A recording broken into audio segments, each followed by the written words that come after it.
Hi, I'm Christopher Kaiser, Chair and Professor of Philosophy at Loyola Marymount University. Today's short talk is called Sam Harris and Jordan Peterson on Dogma. Whatever dogma is, Sam Harris certainly doesn't like it.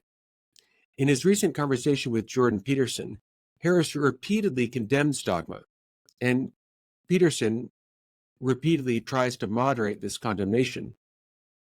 Harris notes correctly that dogma is a Catholic term.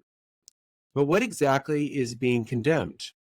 The target is moving. First, Harris defines dogma in the following way. Thing that is held, a belief that is held in spite of the fact that there's no good evidence for it. According to this definition, belief in God is not a dogma. If Aristotle or Augustine or Aquinas or Leibniz or Plantinga or William Lane Craig is right, there is good evidence to believe that God exists.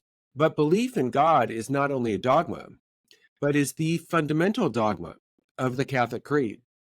So Harris's definition of dogma must differ radically from Catholic understandings of the term, in which case his critique of dogma is a straw man of his own invention. Harris offers a second definition of dogma. That's right. So if I say to you, listen, I believe X, and there's nothing you can say to convince me otherwise. And the more you, no matter how good your evidence gets, no matter how good your arguments get, I'm not going to want to hear it. And if you press the case, I'm going to get angrier and angrier until the possibility of having a conversation about anything fully erodes. Dogma, in this sense, means closed-mindedness. Yet closed-mindedness is a characteristic that can afflict a believer or a skeptic, an atheist or a theist. As woke mobs show us, you could reject all dogma in the religious sense of the term, and yet be utterly certain of your beliefs and closed off from learning from others. Moreover, you could believe in dogma, let's say God exists, and also not get angry, or indeed, as I do, even enjoy talking to people that see things differently. So closed-mindedness is a sloppy definition of dogma. In the third characterization, Sam Harris seems to understand dogma as a belief that leads to harming others. Harris is right. Dogma can lead to harming others. But anything, even the best of things, can be misused, distorted, and degraded. Romantic love can be the beginning of a relationship that lasts a lifetime. But as countless true crime episodes indicate, the abuse of romantic love can lead to murder. Harris and I share an admiration for the achievements of science. But can science be abused? The answer to this question is found in the scientific experiments conducted at Tuskegee, as well as those of Dr. Joseph Mengele. So it hardly counts against dogma that it can lead to bad consequences. Peterson recognizes this and draws the relevant distinctions. So we're going to hash through that again, to try to distinguish between dogma and knowledge, to try to distinguish between religious experience per se, or the religious experience that's valuable, and a counterproductive totalitarian dogmatism. Indeed, if someone believes and lives in accordance with the dogma that every single human being deserves respect, this belief would help rather than harm people. The world would be a much better place if the dictum of Bernard Lonergan were universally adopted as dogma. Be attentive, be intelligent, be responsible, be loving, and, if necessary, change. In a fourth way of using the term, Harris contrasts dogma and method. Now, dogmatism is the antithesis of methodology. Dogma is not a statement of how good the method was. Dogma is just, we didn't have a method, but this is so, right? It says so in the book. The book is perfect. How do we know it's perfect? Because the book itself says so, right? That bites its own tail. That's not a method. That is dogmatism. And in my view, totally illegitimate. I totally agree with Harris that circular arguments are invalid.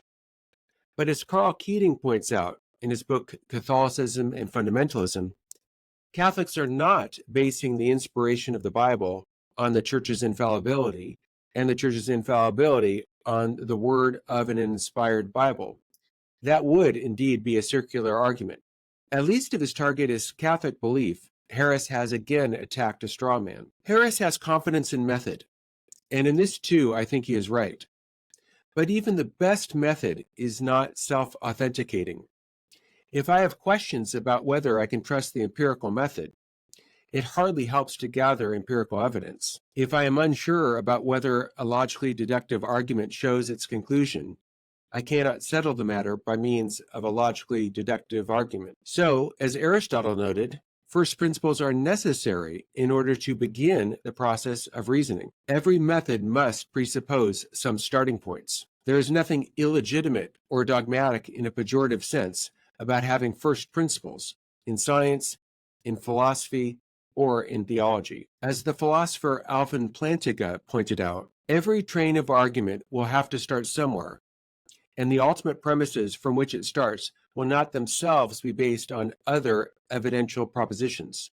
They will have to be accepted in the basic way, that is, not on the evidential basis of other beliefs. Everyone who reasons has basic beliefs, first principles, fundamental axioms, or dogmas, from which they begin to reason to other conclusions. So what is dogma, actually? Rather than understand the term as Catholics understand it, Harris gives his own idiosyncratic meanings to the term, and then criticizes figments of his imagination. This method is like ignoring what evolutionary biologists mean by evolution, and instead understanding the term as the belief that one day an ape gave birth to a human being. An accurate understanding of dogma comes from Joseph Cardinal Ratzinger, later Pope Benedict XVI.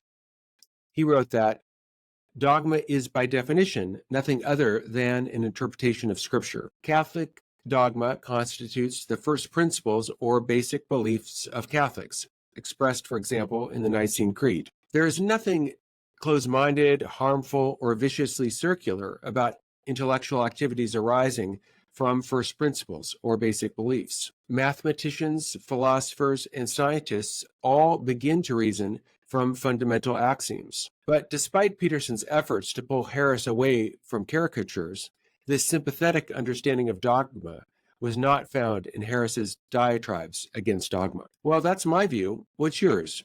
Feel free to leave your view in the comments.